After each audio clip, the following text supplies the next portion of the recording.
Hello and welcome to the Parenting Connection podcast. We are here to bring the information you need to help you rediscover moments of joy in parenthood in a way that's simple and meaningful for you and your child. Parenting is hard, but we are here now, so we might as well make the most of it. How can we do that? Well, it all starts with this podcast.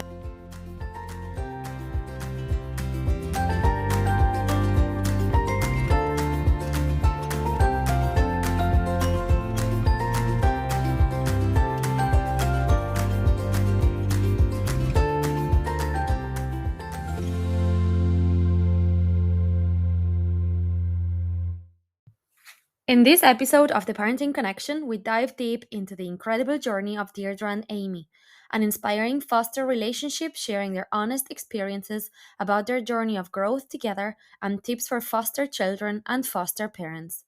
Discover what inspired Deirdre to foster and how it became a heartfelt family decision, complete with her kids writing letters to welcome their new siblings.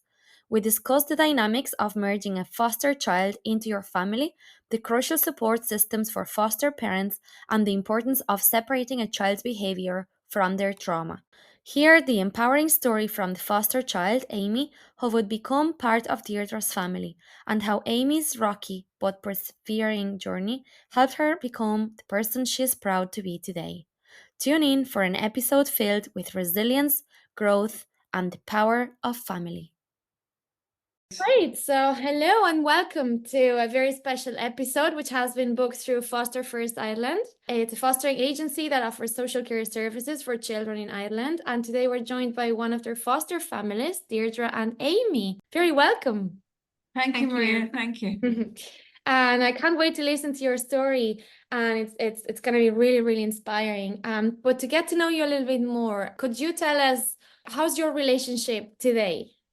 Good. Yeah, no, it's good. It's good. We kill each other, but that's a good thing, really. That's part of the deal, isn't it? Yeah, no, Amy's very much part of our family. She's been living with us now. Well, you're not living with us now. She got married last December and you'd moved out a couple of years previous to that. Yeah, I think it was 2012. I moved to Waterford and went to college, but I still come home the odd weekends. And then I moved in with my now husband in February in 2019. So I'm home all the time. Like. Yeah. So she moved into our family in 2007, wasn't it? Yeah. And was living with us until 2012 until she moved into college. But she said to herself, this is home. This is home. Yeah, 100%. So I mean, she got married from this house on the 1st of December last year. Yeah. So that's the link that's been maintained, since she joined the family. Yeah. What makes you say this is home? What's important for you to feel like this is home, Amy? Your family. Like I always feel that they're my family, and if I ever need to go to anybody, it's these. So yeah. Oh yes, she does. Yeah, yes. It's so always and everything. That's brilliant. And what are the things that's what made you feel like you had their support? What are the little stories or little things that show you that they're there for you? So coming up to my leaving cert, junior cert was a big thing because I wanted to leave school, and they spoke to me and they said, look, it's best you stay in school and you do your milestones or whatever. Then what else could I say? What other things? Because we've been through a lot together. Yeah, there's been so much. You lost your mum while you're... Oh yeah, my mum died when I was a year after living here. I was only after moving in a year, and mum passed away in the July. So that kind of built the foundation of the relationship, because we got through what was a very, very difficult time. Together. Yeah. And we got through it. And then there was... And I think your family have always been... I think it's important. How old were you, Amy, when you moved in here? 14. 14, okay. Yeah, you were 14. Yeah. And what was your experience before that? So from the start, we moved...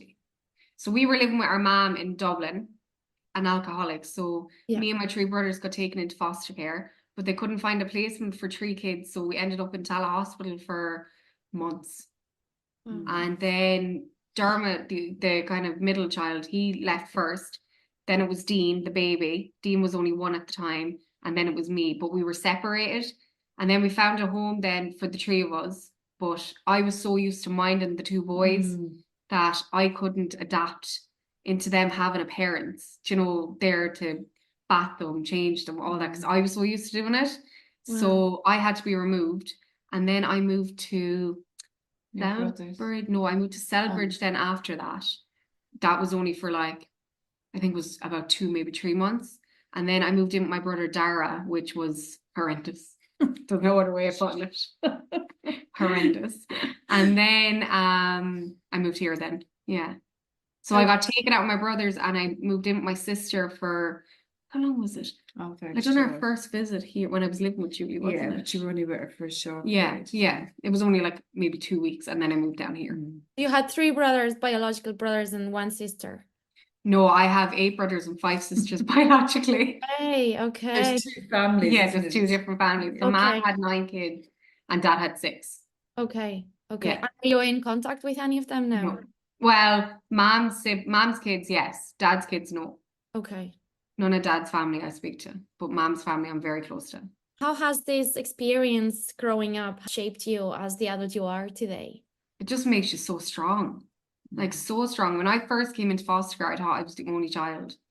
And that, like, you know, you'd be afraid because and you always feel like you're alone, but you're not, like, you know, you're not. And then when you think about it, there is light at the end of the tunnel with the support of your family, and you know, it's lovely. It's lovely. Yeah. And Yeah. Deirdre, how has this journey, what inspired you or made you decide to foster? Okay, this is going to sound a bit corny, but I suppose one of my big inspirations for fostering was actually the lady who is now my link worker, who works for FFI. She's my FFI link worker, but we're local to each other. So she was a foster care, and I said, oh gosh, you know, I had a whole different life at the time. I was a retail manager for Tesco's, and she'd bring me, and I said, oh, that's something I'd love to do. I'd love to do. And then after the birth of my 3rd child, I thought, you know what, I'd like to stay at home for a while and not be all career and, you know, spend some time with my children. So I just said to my husband, God, it's something I've always thought about doing. He's like, oh, I don't know, you know, like most men, oh, I don't know. And then I put it out of my head. And then there was an advertisement in our local newspaper looking for FFI had advertised for foster cares.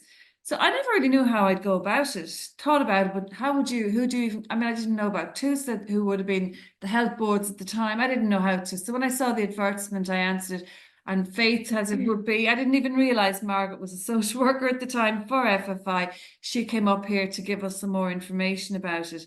And to be fair, my husband very quickly, I think he's an amazing foster care. He very quickly came on board. So like as a whole family, one of the things I would say as a whole family, what's really important for people as well is to bring your whole family along. So anytime we were asked to take a new child, and we never just, oh yeah, we'll do that. We used to actually talk to because our children were quite young when we started. My youngest was 3, I think, and my eldest was maybe 7 or 8. So we'd talk to them about it, and we'd give them any bit of information we had about the child. It was a family decision to look after a young person. And having done that, then what we would do is we'd get the children to write a letter to the young person, tell them a bit about themselves, because it was equally as scary for us as it was for the young person coming, because we didn't know anything about each other. So it was always nice to kind of have a little letter of introduction from our children to the young person. So they'd some idea, well, you couldn't really be prepared for coming into my house, but they'd some idea what they were letting themselves in for. And you know, just to follow on the whole inspiration, it's funny because I've followed very much in Margaret's footsteps. So I'm 17 years now, 17 years fostering. I actually went back because of fostering, because of really understanding how much I enjoyed working in that field. I went back in 2015 and did my degree in social care. And I just came out of Maynooth this year as a social worker. So I'm now a social worker as well. So it's been quite a journey. We're so proud of her. It's been quite a journey. Yeah. So I'll hopefully by September be practicing in social work as well. So, but it's all been inspired by what we do, you know. And okay, I went to do the social work, but actually without all the support around me. So we all did the social work to a degree, you know what I mean? Like, so yeah, so that's our story. Wow, never looked back. Loved every minute of it. Days where I felt like just walking and staying walking, don't get me wrong. And that's quite normal too. But you know, But if you that's have to put parenting as well. exactly, Yeah. yeah. If you put a pie chart in front of me, the most part of it is all positive, you know, and that outweighs the negative sometimes. The What has been positive the keeps you biggest going. challenge to date? Biggest challenge, I think, has been we've had one or two with one placement breakdown, which was very difficult for us. Even Amy is affected by that. Amy would have lived with the young person. Generally speaking, our young people, when we stay in contact, there's just this one particular placement that broke down and very kind of very traumatic. The background story is a young person again from another country who hadn't seen his mum for about 9 years, I think, at the time. It was a long time. And she came here and stayed in Ireland for about 6 weeks, I think, and then returned to her country. And that left him with an awful lot of open wounds and a lot of trauma. And not just him, but I suppose us trying to repair those wounds and maybe not being experienced enough to know we had to let the wounds seep as opposed to trying to plug them. So that would have caused the placement to break down. We were all very shook after that. So that was very challenging. And we have times where, but I always think when a young person is giving us challenges, I always say to myself, it's only for the grace of God that it's not one of my birth children, because young people challenge you at the best of times. Do you know what I mean? So don't be too quick to say, oh, it's because they're in foster care, they're challenging me. They've got so many other challenges themselves that sometimes they're bricked in and they do the behaviors are a result of I don't know what to do, so they challenge you. But it is only for the grace of God. It could have been my own kids, it wasn't, but that's just potluck, really. So that's how we face the challenges, you know. And as I say, the biggest challenge of all is still sitting beside me. So we love her, really. That's so nice. Amy, you just got married. Yeah, I got married on the 1st of December. And how was the wedding? Oh, it was amazing. Was it? Amazing. Absolutely amazing. It was like my dream come true. Can I say, I've never seen a bride put so much work in. She nearly drove us all berserk. I did. But she was brilliant. It was a brilliant day, and it was because of all the work that you did. You put fierce work into Oh my God, it. there was so much to do. Like. And my husband was no help. He picked one song and that was it. Tired. Everything else I've basically done, you know, by myself. Like it was grand. It was lovely. I wouldn't do it again. You won't. Once is enough. Once you won't have That's to. amazing. And what was so obviously you had lots of support and you felt like, you know, it was fulfillment as well, a feeling of love and fulfillment and you know, all that guidance and everything that's been, it's just really showing on that day for you. Yeah.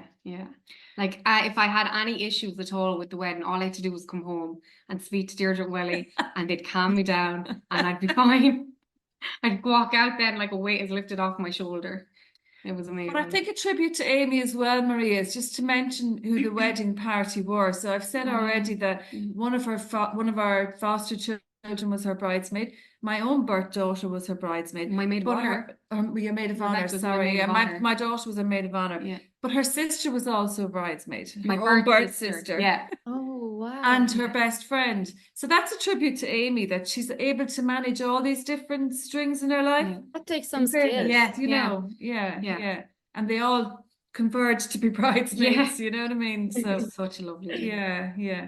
Brilliant. So what's your relationship with your siblings now? Oh, sorry, with your sister, you have a good relationship? Yeah, I'd be close enough with my birth siblings, yeah.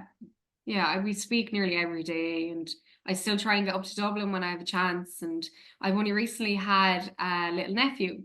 He was born only 4 weeks ago, Leo. So he was actually my godson as well. So it's great excitement. Yeah. So what makes you? So you as Deirdre is saying now, it takes some skills and willingness and commitment to keep the family together, and that's in any family. Yeah. How do you do that? I don't know. Communication. I think it's just with contact all the time, and then you try and meet up as often as you can. And like, look, don't get me wrong. Sometimes you could go weeks without speaking, but as soon as you answer the phone or pick up the phone, it's like you haven't. You know, it's like still like you've been talking every day. So I don't know. I think it's just visits and phone calls and keeping in touch. Like that's the main thing. Deirdre, what support is available for parents when you're fostering? Well, for example, when that particular placement that I've spoken about broke down, FFI offered me psychological support because it was very, you know, you tend to think, what if I'd done this different? What if you'd blame yourself very much for the placement breakdown? And the psychological support was invaluable there. All of the, and Amy will relate to this, when our young people in care are going through education, we've the supportive education liaison officer to contact the school. They got, did they get you grinds? It was grinds. They did actually. Most, Claire. Claire Sweeney. A lot of the children were, were given extra education support through FFI. My link worker, depending on how the family are coping at a time, my link worker is available for me, always on the phone, and I have visits either monthly or bi-monthly. And you know what? I suppose for me, what makes FFI stand, this is a simple little thing, but it is simple, but it's not simple. I don't know, when you do well in a review, or when you fostering appreciation day, box of chocolates arrive in the post, or flowers arrive. And they don't understand how important that is. You know what I mean? Because it makes you feel part of a bigger thing. It's a reminder there's other people, you're not on your own always. And it's really important not to be on your own. The support groups, and I should just mention that if you've got, we've support groups run by FFI, attend your support groups whenever you can, because it's great to hear, I'm not that's how somebody else managed it. So use all those kind of supports that are put for you. They're there for a reason, and they really do work, and then just you need as a family, the whole family need to, like Amy would have progressed on from being one of our foster children to being a family member who also supported people coming into our care. You know what I mean? Like, so you can appreciate that too. Yeah. It had to be a family effort. It had to be a family effort, yeah. And there's days where you just think, oh, that's it, I'm finished, I'm done. But tomorrow's another day. Move on to the next day. Things will get better, Yeah. How many more children have you fostered? In total? Yeah. Oh God. Ballpark, she's counted. I suppose between respite and, if it was long term, maybe about 10. 13. Oh no. With a sibling group of 3. Maybe 13 full time. But if we were to do maybe about 30 children between respite and, coming for a week. What are the different options? Would they stay 24/7, and then there's other options that come and go daily or weekly? No, so the 24/7 would be what we would call match long term, or they might not start out as a long term match. Like I'm imagining many years ago, Amy came as short term. You start and then you're reviewed every couple of months, see how the place is, which is really important too, because I don't mean this in a bad way. You're not always going to like a young person. We don't love everybody in the world. It'd be an ideal world if we all. And the young person isn't always going to like the family they're with either. So it's really important that the matching is done properly. Yeah. So once you can see that things are going well, the child can become long term.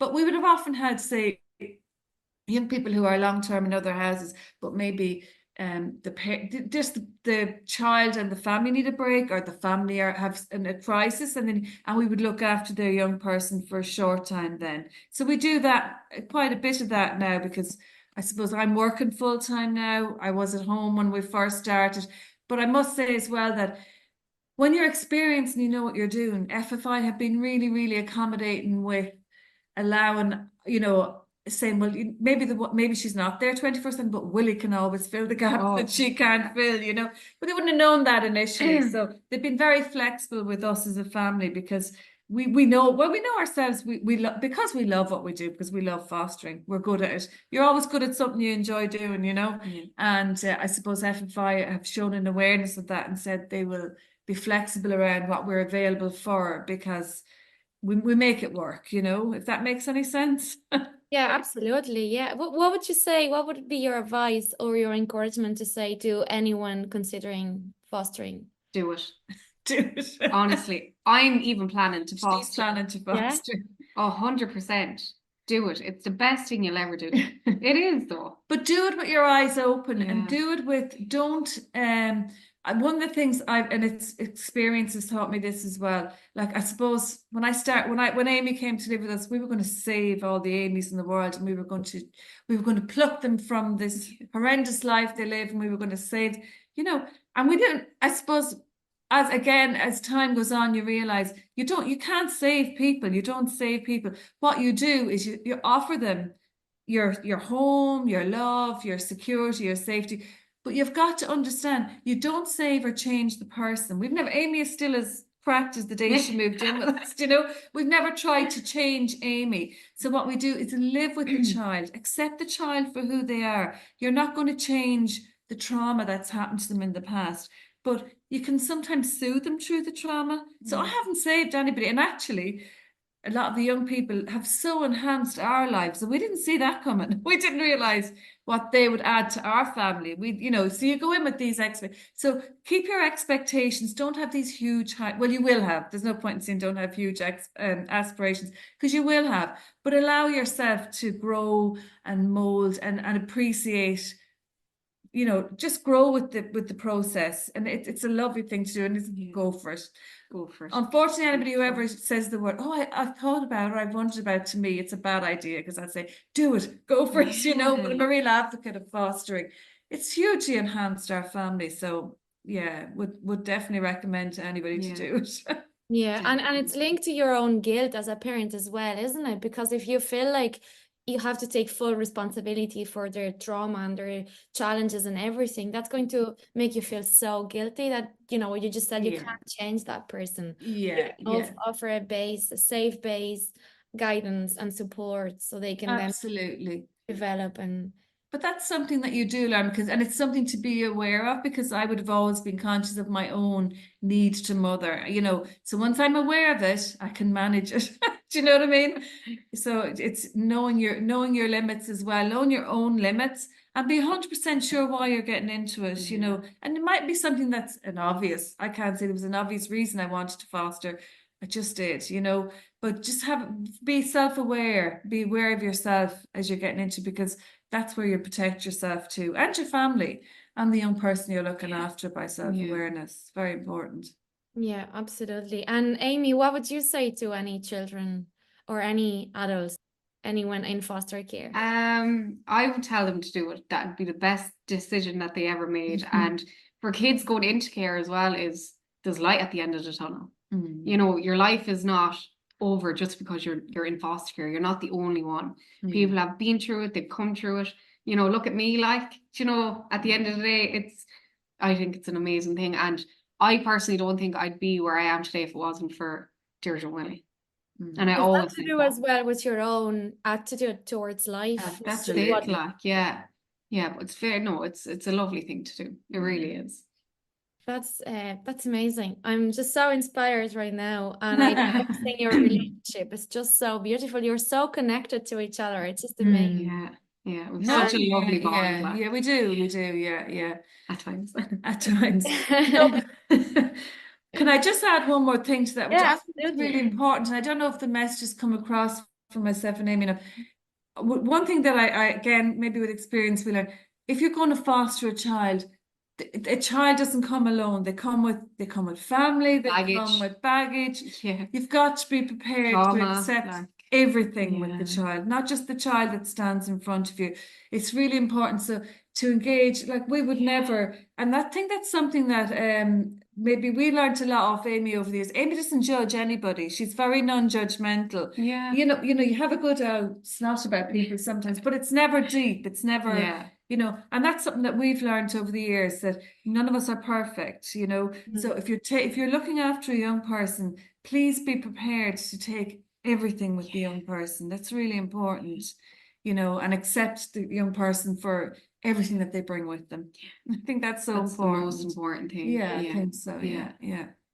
Amy, if you could talk to your younger self, what would you say to her? Gosh, what would I say? Yeah, do your leaving cert in school. I know, I done all that. No, kind of what would I say to myself? Like, I was very scared going into foster care. Like, it was the most terrifying thing ever. I remember pulling into this driveway and I was like, I'm not getting out of the car. I came from Dublin. We went through, where did we go through? We went through Abilene, Sturrow. I was like, why is every part of the town's getting smaller? Like, I didn't know what was happening. And then we came from Durrow into Cullihill, and I was like, oh my God, there's fields, there's cows. I've never seen a cow my whole life. I didn't even know what they were, but no, it was scary at the start, but it was I don't know. You'll be okay. You know, Yeah, I think they'll Amy be is okay. proof that. Like, yeah, oh God, yeah, they'll be okay and they'll Yeah. get through it. And like, if they hit a rocky patch in their life, just know that they can talk to people. That I think that's the main thing as well. Communication. You Yeah, know, a lot I of suppose people there's a are, bit of fear as well that because the adult in their life hasn't been there for them, they might be scared of trusting others. yeah, yeah, no. But that's what your There's foster parents are there for, exactly, to yeah. help you. Do you know, 100%. Yeah, no, I'm thinking back to the Amy that first came to us, and there's the stairs behind me here. And is it okay to tell this? Yeah, Are you working with sure? it. Yeah, 100%. And the first few weeks that she was here, if I was in the kitchen and it was fine, she, you'd be aware she'd be poshing around to you. But if I went upstairs, next thing, Deirdre, and that was hers. I'm really Attachment. scared. Yeah, Are you yeah, gone? Have you left me? Are you here? Where are you? You know what I mean? yeah, And having patience with that, and gazillion times coming down the stairs and saying, it's okay, I'm only upstairs. I yeah. told you I would be up, and reassured and Yeah, reassured. that's And it. Like, eventually the message gets and through. imagine, I actually can't remember that. She doesn't I remember don't that. remember that. No, no. That's a good thing. Yeah, I But don't still the remember that. message sunk in. Yeah, It's okay. yeah. Just Or like you'd be worrying, going, where are you going? When are you coming back? Do you yeah, know, Yeah, kind of stuff like that as well. yeah.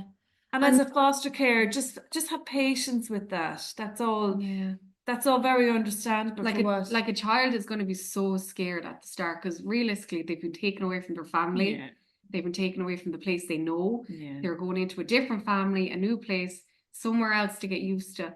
But they will, like, do you know, it's all scary at the start. It's just a thing of getting used to, do you yeah, know, and realizing you're not the only one. That's the main thing, like, because that was the one thing I always had growing up going, why is it me? Why was it me? Like, do you know, I'm the only one, but you're not. Yeah. And do you know what? It was only when I moved here, I met actually a load of other people in foster care. And I remember looking around going, oh my God, there's actually so many of us. Yeah. Do you know, but you don't realize because you always think that you're the only one, but you're not. Do you know? yeah.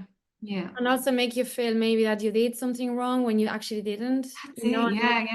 Yeah. Knowing. Yeah, you're always thinking like, why was it me? And why did I get put into this position? Why was it nobody else? But at the end of the day, it makes you the person you are today. That's like, I feel that I can take on the world. Like it takes a lot to get me down, like, do you know, a lot, like, but I just feel like it's from the life I had. It built me as a stronger person. Do you know? Yeah. And what are the things you can do as a foster parent to earn their trust? And you said that reassurance that you're there for them, but what are more specific things I that think as a foster, make that connection? everything I've discussed already, patience and understanding where the child's coming from and being able to separate the behavior from the person. Do you know what I mean? Not Amy is not the part. Amy certainly is not the young person who came here and was shouting up the stairs looking for me. That was all the trauma of what she'd been through, and having an understanding of that and having the patience and the understanding to allow the young person to work through that. That is there's no magic potion. There is no magic potion. Time, patience, love, reassurance. They're the kind of words I would use. That's the only way you can support the child. Sometimes what a young child needs as well is a cuddle. Sometimes, oh my God, thank you, Amy. Sometimes just a hug. You just need a cuddle. Yeah. The worse they behavior, the bigger the hug, isn't it? Oh, 100%. Like even if they're doing wrong, I always found like if I was giving Deirdre a willy cheek, all they do is grab and hug you and it's gone, like. Yeah. No, that's it very just fair releases point. everything. Yeah. A hug helps everything. 100%. And believe it or not, and I don't know if I've ever said this in front of Amy before, that can be something you're kind of scared to do as a foster care initially because you don't know, and that's something obviously we have to get to learn the child a little bit first, because a hug could mean a lot of different things to a lot of different people. And so it's not something I would never rush in and hug a child in day one, even day 2 or 3. But you get to know the child. You warm up to the child. You warm up, and you can tell by the child if that's something they want. Yeah, exactly. Do you know, I was always a very cuddly person. Yeah, still always cuddly. That's beautiful. That's so empowering, and I think you've shared all the information that can help parents who are considering or adults who are considering fostering. and how positive it can be, how rewarding and fulfilling it can be amazing. for everybody. And there is learning on everything we do, on the learning in this and the learning that every person brings into our own life. It's just absolutely massive. Absolutely. Would you like to share any other stories that you remember together? Oh God, Where do we so start? many. What was another one? I think even Dean and Dermot coming down as kids. Like my two little brothers, they actually got adopted.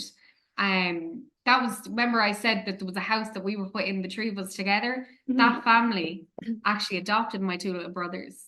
But they used to come down here all the time, and we used to bring them down to the farm. They used to think it was the best thing in the world. I actually have a picture of them still sitting up on Willie's tractor, and they thought that they were the bees knees. Yeah, Back to Dublin, going, "Oh, I was on a tractor, like, But my funny memory of it is they would be brought down by their social care worker, and she was lovely, but she was quite nervous. And I think she was as unused to farms as the two boys were, and she'd be like, oh, but they're going to be smelly going back. And will they, what will they be? And smelly, they'd have muck up to their knees, they'd throw on wellies.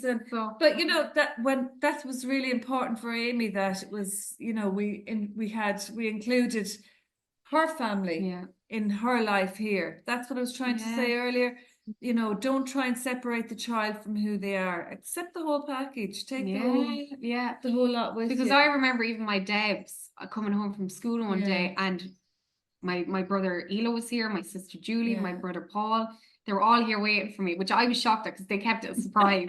But they had them all here waiting for me the day of my Debs, and it was just lovely. It's nice to have your family and then your second family, as I would always say. Yeah. But we've had lovely cultural experiences as well. I have a picture somewhere of the young person who was her bridesmaid. She's Ethiopian, and so we've learned so much about that culture. And we know the coffee now. We know is a big ritual in Ethiopia. The amount of coffee and how you drink it. But I have a lovely picture somewhere of this room here. She'd gone out and pulled grass from outside because she was missing home, so she'd laid all pulled grass out on the floor here. And my three, again, were very young at the time. I don't know where you were at the time, but it's just the young person and my own three children in the picture.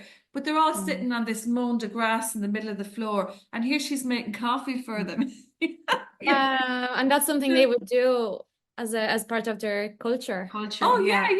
And that was, and actually the coffee pot, and a really nice story, the coffee pot that they pour from, it's called a jebana, right? And this young person was too young leaving Ethiopia to have her own jebana. And people going back and forth, there'd be people, I always found people would be saying, oh, if you want to, but no, a jebana would be too heavy to bring back. But my brother lives in Arizona and has lived for years.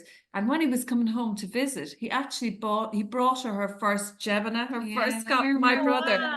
So when we go to visit her now, she lives up in Balbriggan. When we go to visit her, and actually her two little girls, this really gets very corny here now, I'm sorry. Her two little girls were Amy's flower girls. My flower girls, That was her nephew. That was my nephew. Husband. Yeah. Is your nephew from her jebana on display? Sorry, Maria. Is your nephew from one of your two brothers? My biological brother. So it would be my brother Paul, his son. Okay.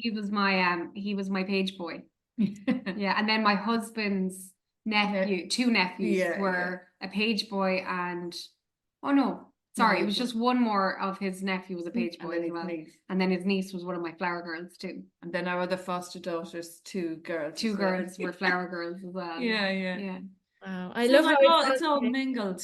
Yeah. It was lovely. Yeah. And I don't want to paint it for anybody who's thinking about it. It's not all sweetness and light and roses. There are difficult times. But I'd always say there'll be a good time again coming. It won't stay like what else as well? It's to think of the support you have.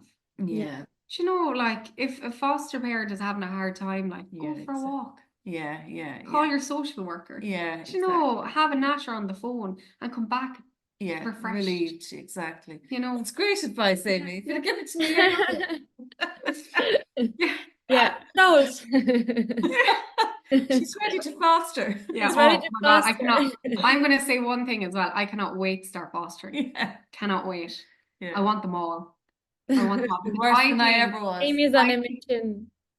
But I think for a foster child that I want to take on in my future, like in all the foster homes I've lived in, you've never had a foster mother say, I was in your shoes, I was in foster care. Yeah. And I just think for a child, that is just such an important thing for them to look up at you and go, oh my God, you were where I was. You understand me. Like, you were in my shoes once before. Absolutely. Thank you so much for sharing your story. Thank you so much. Thanks for having us. It was amazing. We both like to talk, as you can tell, so. Yeah, we'll meet for coffee next time. Oh, definitely, definitely. Sounds like a date. I love it. Thank you so much. Brilliant. Thanks a you. million for having us. Thank you. Take care. Thank you for listening to this episode. The Parenting Connection is a membership platform for all parents who want to make more conscious decisions when it comes to their parenting and children. You can find out more at theparentingconnection.com. If you enjoyed this episode, don't forget to hit the subscribe button so you'll never miss out on a new episode, because you never know what we're about to bring you. Let us take your parenting reality from tension and perfection to fun and connection.